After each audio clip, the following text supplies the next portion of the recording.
This is Tim from Your Tech. Today in this video, I'm going to show you how to connect and pair your PS4 controller back on over to your PS4.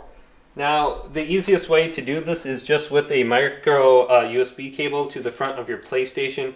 And as soon as you plug this in, it's going to connect and you should be good to go. You just have to press the PlayStation button. And this is a micro USB, which is a little bit harder to find nowadays just because the phones don't really use them anymore. So I press the PlayStation button and I am able to play and use it now. So if you don't have this cable at hand, you won't be able to charge your controller. But what you could do is try using your TV remote. And we want to go on over to settings right here. And because my TV has HDMI CC, which most TVs do nowadays, allows me to control an HDMI device, my PS4. And we can just go on down to devices and then go to where it says Bluetooth devices. And we can see my DualShock 4 right there.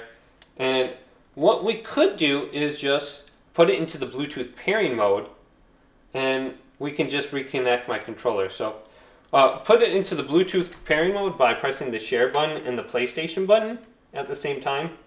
And you should be able to see it at the bottom here. All you have to do is go down with the TV remote and select it. So mine is already paired at the top. You can see it's the DualShock 4 controller right here.